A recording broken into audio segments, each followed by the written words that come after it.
बस करो माँ, बहुत हो गया। बहुत बोल लिया तुमने। कब से मैं सब कुछ बर्दाश्त करता जा रहा हूँ। पत्नी है वो मेरी, शादी करके लाया हूँ, कोई भगा के नहीं लाया। इज्जत से पूरे मान सम्मान के साथ उसे इस घर की बहू और अपनी पत्नी बनाकर लाया हूँ। हे राम, मेरी तो किस्मत ही फूट गई। कितने सपने देखे थे मैंने बेटे की शादी को लेकर। उसको पढ़ा लिखा के इतना बड़ा आदमी बनाया, आज ढंग के पैसे कमा रहा है, और ये अपने पैरों पर खड़ा होते ही इसने तो अपनी ही मनमानी कर ली। लव मैरिज कर रहा है और साथ ही साथ उसके पापा भी उसका साथ दे रहे हैं। मेरी तो इस घर में कोई भी कदर नहीं है। छाती पीटते हुए शकुंतला जी लगातार चिल्लाई जा रही थी। बस करो शकुंतला, क्या कर रही हो? शादी का घर है, उनमें ये तुम अपशगुन क्यों कर रही हो? शकुंतला जी पर गुस्सा होते हुए उनके पति उमेश जी बोल पड़ते हैं। एक लौता बेटा है, उसकी शादी में तो तुम्हें खुश होना चाहिए। और रही बात लव मैरिज की, तो अच्छी बात है ना। कम से कम बच्चे एक दूसरे को पहले से जानते हैं, समझते हैं। दूसरे घर की लड़की आएगी, उसे भी इस घर में खुद को एडजस्ट करने में तकलीफ तो नहीं होगी। जमाना कहाँ से कहाँ चला गया और तुम अपने ही पुराने ख्यालात को लेकर रोना पीटना मचा रही हो। लव मैरिज कोई बुरी बात नहीं होती है। और ऊपर से सबसे बड़ी बात तो ये सोचो, तुम्हारे बेटे ने अपनी ही जात बिरादरी की लड़की को पसंद किया है, किसी दूसरे जात की भी तो नहीं है। फिर तुम्हें उसे अपनाने में क्या दिक्कत हो रही है? बस करो ना माँ, सच ही तो कह रहे हैं पापा। बुराई क्या है? तुम क्यों इतना हाय तौबा मचा रही हो? माँ, तुम एक बार जब मेघा से मिलोगी तब तो समझोगी ना। वो बहुत अच्छी लड़की है। तुमने जैसे बहू के सपने देखे थे, मेघा वैसे ही है। तुम्हें अपने बेटे की खुशी से कोई मतलब नहीं है, अपने बेटे के ऊपर विश्वास नहीं है। मैं किसी ऐसी वैसी लड़की को इस घर में लेकर आऊँगा? पति और बेटे की डांट सुनने के बाद शकुंतला जी शांत हो जाते हैं। आखिर वो कर भी क्या सकती है? सारी तैयारी भी तो हो गई थी। उन्होंने अपनी तरफ से पूरी कोशिश की, जितना हाथ पैर चला सकती थी सब कुछ किया, लेकिन शादी को रुकवा नहीं पाई। और अंत में आकाश और मेघा के गृह प्रवेश की तैयारी होने लगती है। बहू के आने से शकुंतला जी बिल्कुल भी खुश नहीं थी।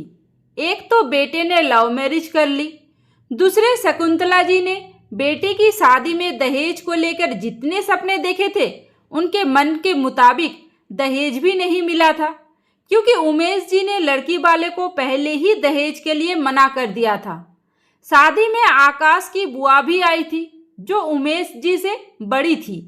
बुआ जी भी आकाश की शादी से खुश नहीं थी, क्योंकि वो आकाश की शादी अपने ही किसी पहचान वाले की लड़की से कराना चाहती थी, जिसके लिए उन्होंने बहुत पहले ही शकुंतला जी से बात भी कर ली थी, जहां शकुंतला जी को मुंह मांगा दहेज भी मिलता। लेकिन अचानक से ही जब आकाश ने शकुंतला जी को मेघा के बारे में बताया, तो शकुंतला जी के सपने वैसे ही हवा हो गए। इधर जब आकाश अपनी नई नवेली पत्नी मेघा के साथ गृह प्रवेश कर रहा था, तो आकाश की बुआ कमला जी अपनी भाभी शकुंतला को एक कोने में खींच कर ले जाती है और उनके कानों में धीरे से फुसफुसाती है, देख लो भाभी, तुम्हारा तो अपने बेटे और अपने पति पर ही कंट्रोल नहीं रहा। देख लो कितनी छोटी है वो अपने आकाश से। अरे एक से एक लड़कियों की लाइन लगी पड़ी थी अपने आकाश के लिए। गाड़ी घोड़े के साथ सब लोग लड़की देने के लिए तैयार थे, लेकिन तुम्हारा तो अपने पति और बेटे पर ही बस नहीं चला। पर अभी भी कुछ नहीं बिगड़ा है। मेरी मानो तो अपने पति और बेटे के सामने सही बनी रहो, लेकिन उनके पीठ पीछे इस मेघा का जीना दुश्वार कर दो। इसे इतना तंग करो, इतना परेशान करो कि वो यहाँ से खुद ही भाग जाए। वैसे भी लव मैरिज ज़्यादा टिकती ही कहाँ है, और जब वो खुद ही घर छोड़कर चली जाएगी तो आकाश फिर उसे दोबारा मनाकर वापस लाने वाला नहीं है। सीधी सी बात है, दोनों में अनबन होती जाएगी और एक ना एक दिन दोनों का रिश्ता भी टूट जाएगा, और फिर सही समय देखकर हम आकाश की शादी अपने हिसाब से कर देंगे। अब सब कुछ तुम्हारे ही ऊपर है। कमला जी ने तो शकुंतला जी के कान भर दिए। शकुंतला जी को भी जीजी की बातें बड़ी सही लगी। अब उनका पूरा ध्यान बहू के ऊपर ही रहता था और मन में एक उम्मीद थी कि लव मैरिज ज़्यादा दिन तक टिकती नहीं है। बस इसी उम्मीद के साथ शकुंतला जी ने शुरू किया अपना खेल। आकाश ने शादी के लिए 10 दिन की छुट्टी ले रखी थी, लेकिन ये छुट्टी शकुंतला जी को बर्दाश्त नहीं हो रही थी, क्योंकि ज़्यादातर आकाश मेघा के साथ टाइम बिताता था, जो देख के शकुंतला जी के सीने पर सांप लौट जाता था। और आकाश के रहते हुए वो मेघा से कुछ कह भी नहीं सकती थी। जैसे तैसे उनके 10 दिन कटे और 10 दिन बाद जब आकाश सुबह सुबह ऑफिस के लिए निकल गया और आकाश के पापा भी कहीं बाहर चले गए, तो शकुंतला जी तुरंत धड़बड़ाते हुए मेघा के कमरे में जाती है और मेघा से कहती है, महारानी, लव मैरिज करके आई हो, बेटे को मेरे बस में कर ली हो, तो क्या पूरे घर वालों को भी बस में करने का इरादा है? तुम्हारी जैसी सीधी मीठी बोली वाली लड़कियों को मैं अच्छी तरह से समझती हूँ। अच्छे घर का, अच्छे खानदान का लड़का देखा नहीं कि डोरी डालना शुरू कर देती है। यही सिखाया तुम्हारे माँ बाप ने? अरे मेरा आकाश तो सीधा साधा है, वो तुम जैसे चुड़ैल का इरादा ही नहीं समझ सकता है। लेकिन मुझे सब पता है, ये जो लव मैरिज का नाटक होता है ना, ये ज़्यादा दिन तक टिकता नहीं है। 4-6 महीने तो तू बड़ी सीधी बनकर रहेगी, उसके बाद तू अपना रूप दिखाएगी, मेरे बेटे से लड़ेगी, झगड़ेगी, उसके प्यार का फ़ायदा उठाएगी और फिर मेरे बेटे की ज़िंदगी नरक कर देगी। उससे तलाक मांगने लगेगी और मुआवजे में तुझे मोटी रकम भी चाहिए। मेघा अपनी सास का ऐसा रुद्र रूप देखकर डर जाती है और तुरंत बेड से नीचे उतर के खड़ी हो जाती है और सास के मुंह से ऐसी बातें सुनकर रोने लगती है। उसे समझ में नहीं आता कि अचानक माँ जी को हो क्या गया है, वो कैसी बातें कर रही है। उसने बड़ी हिम्मत करके धीरे से कहा, लेकिन माँ जी, बात क्या है? आप इतना नाराज क्यों हो रही है? बात क्या है? नाराज क्यों हो रही हो? तेरी जबान भी चलती है, अभी तो बड़ी मीठी मीठी बन रही है। गलत क्या कहा मैंने? जो कुछ कहा सही तो है। यही है ना तेरा बिजनेस, यही करती है ना तेरा खानदान, यही तेरी माँ भी करती आई होगी, यही तू भी करती आई है। बड़े घर के लड़कों को फंसाती है और फिर तलाक लेकर उनसे पैसे ऐंठती है। सास की बातें सुन मेघा लगातार रोए जा रही थी। उसने धीरे से कहा, माँ जी, क्या बोल रही है? क्या बोले जा रही है?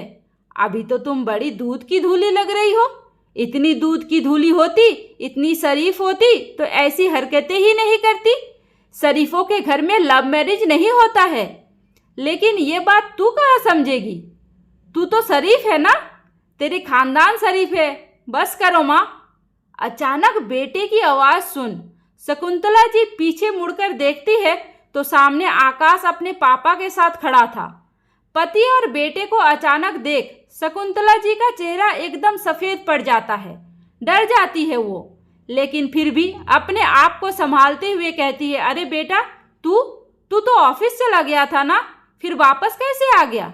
अच्छा हुआ माँ जो मैं वापस आ गया, मैं तो अपना फ़ोन भूल गया था जो वापस लेने आया था। अगर मैं वापस नहीं आता तो मुझे आपका ये ऐसा रूप देखने को नहीं मिलता। ये आप क्या बकवास करती जा रही हो मेघा से? अब शकुंतला देवी थोड़ी गुस्से में हो गई और बोली, क्या बकवास कर रही थी? गलत क्या कहा मैंने? बस करो माँ, बहुत हो गया। कितनी देर से मैं सब कुछ बर्दाश्त करता जा रहा हूँ। पत्नी है वो मेरी, शादी करके लाया हूँ, कोई भगा के नहीं लाया। इज्जत से पूरे मान सम्मान के साथ उसे इस घर की बहू और अपनी पत्नी बनाकर लाया हूँ। अगर आपको मेघा नहीं पसंद है तो कोई बात नहीं, मैं अभी के अभी मेघा को लेकर इस घर से हमेशा के लिए चला जाता हूँ।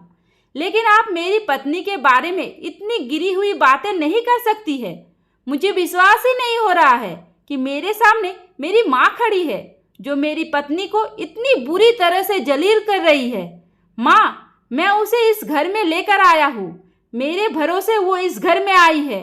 उसका मान सम्मान मेरा मान सम्मान है, उसकी इज्जत मेरी इज्जत है। मेरा फर्ज बनता है कि मैं उसके मान सम्मान की, उसके इज्जत की रक्षा करूं, ना कि उसे ऐसे सबके सामने जलील होने के लिए छोड़ दूं। अच्छा हुआ माँ, जो आज ही मैं आपका सारा असली रूप देख लिया। मेघा, तुम अपनी सारी पैकिंग कर लो, हम आज के आज ही कहीं किराए के घर में चले जाएंगे। तू अपनी माँ को छोड़ने की बातें कर रहा है बेटा? तू अपनी माँ के त्याग को भूल गए? मैंने कितने परिश्रम करके तुझे पढ़ा लिखा के इस लायक बनाया है, और तुम कल की आई इस लड़की के चक्कर में अपनी माँ को छोड़ देगा?